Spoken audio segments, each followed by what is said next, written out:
Hello and welcome to this Betfred Sport video here in the Questfield Network studio. I'm Katie Caspar, joined by Betfred's Peter Spencer. How are you doing today, Peter? Yeah, smashing, thanks very much. Fab. So first, EFL. The games have been a bit different to what we expected this week, but first let's talk about United. So they obviously beat Charlton. How was that game there? Yeah, that was a surprise that the way it's gone this week. We expected United to beat Charlton and they did so. I thought they made slightly hard work of it, but they did have some of the kids on, didn't they? So maybe that was the reason. But Rashford continues his fantastic form going into Saturday's derby, which I know we're going to talk about in a minute. Meanwhile, City, what a performance that was. Nobody saw that coming.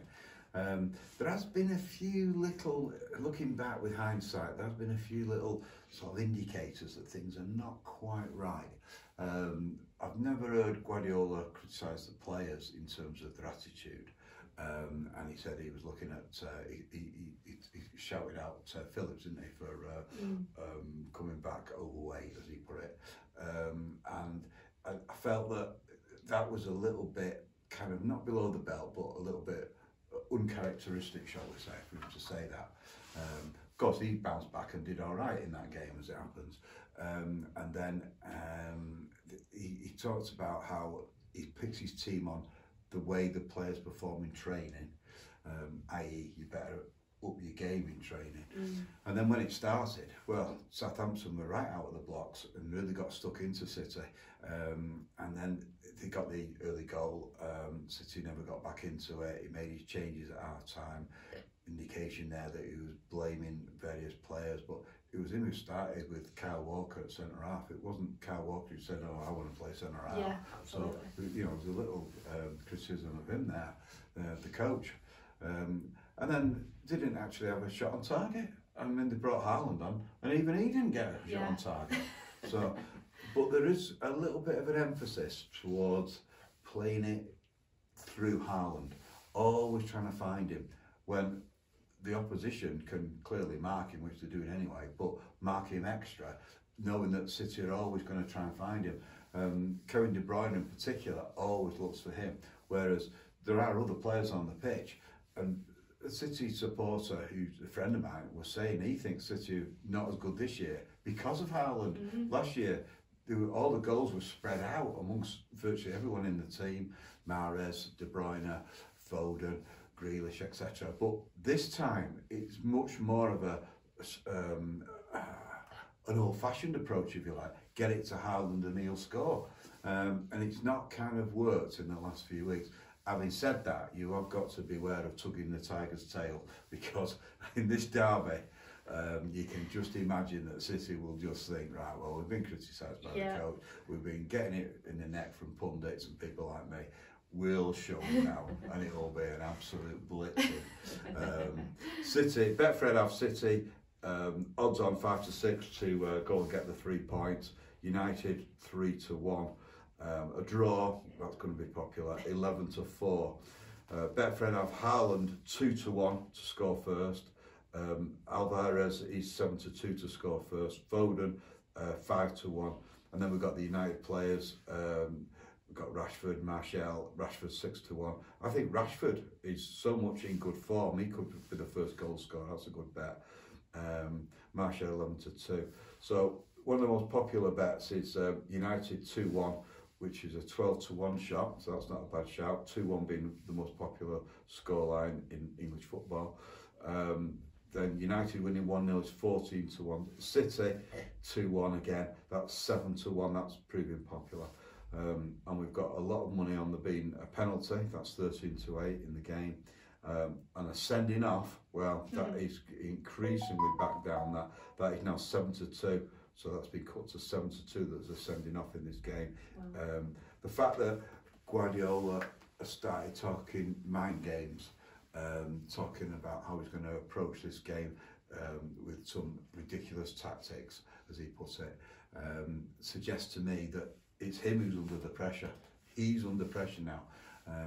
And really, if United get a win at Old Trafford and something at Arsenal next weekend, you've got to start thinking about City, about United for in there for the title. Definitely. I mean, you mentioned Haaland there. I think you do see that kind of, one player approach. I mean, when Ronaldo's at United, it kind of ruined their team there as well. Yeah, good point. Same kind of thing with Haaland being at City. It kind of ruins the morale of the team there, doesn't it? Well, it makes the players think if we get it to him, we'll score, rather than we've got to do it ourselves. So certainly when you've got a superstar player or a goal-scoring superstar, as you've indicated there, it does affect the general sort of approach play. Absolutely. I mean, Southampton played amazingly, I thought. For a young squad, I mean, I like the players of 2019. Such a young squad there. A lot of potential for that team, wasn't it? Yeah.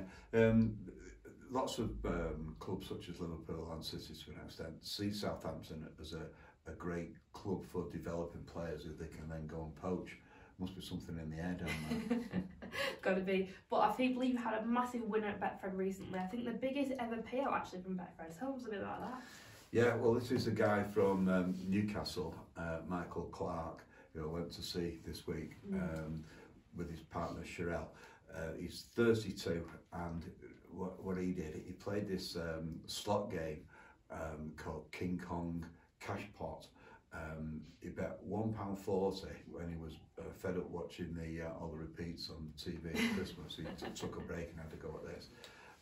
Spent £1.40, and he just kept winning and winning and winning, and he ended up winning £5.4 million from £1.40. It's an absolute sensational result, that. As you say, it's the biggest ever Betfred payout to one of our customers. So I went to see him, and he works in the care industry with mentally handicapped people, a unit for those people in the northeast, and he's given up that job. But he's such a kind guy. I mean, he's buying a stair lift for his grandmother so she can stay in her own house, but she doesn't want to move. He was contemplating getting a bungalow for her, but she wants to stay there.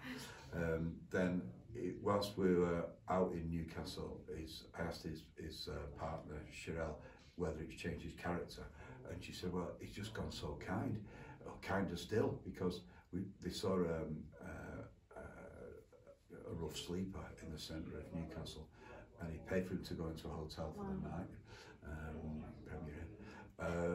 so he had a good night. He's going to get himself a Tesla. They're going to move from their council house to a 6-bedroom home in the countryside. He's going to get himself a Newcastle United ticket, season tickets for the pair of them, or even a box so they can go with the whole family, because they're crazy Newcastle fans. She hasn't got a passport, but she's getting one. Then they're going to honeymoon in Jamaica, because they've been engaged for 7 years, can't afford to get married. I know that yesterday he was at St James's Park, which must be a hallowed turf to him, booking a wedding reception for the pair of them. So it's all going great for him. We've been in all the posh designer shops in Newcastle, buying new wardrobes each, about £1,000 on a new suit.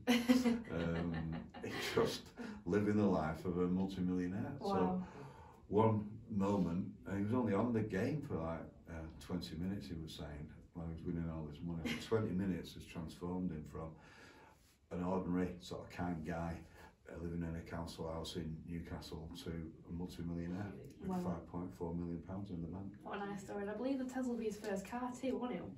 Big decision there to make, first car for a Tesla.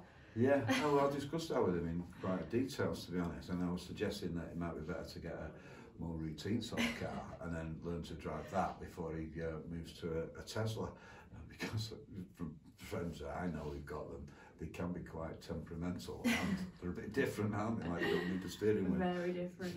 That's amazing to hear. Thank you very much, Peter. If you would like to bet, you can do so in the Betfred stores, online and on their app as well.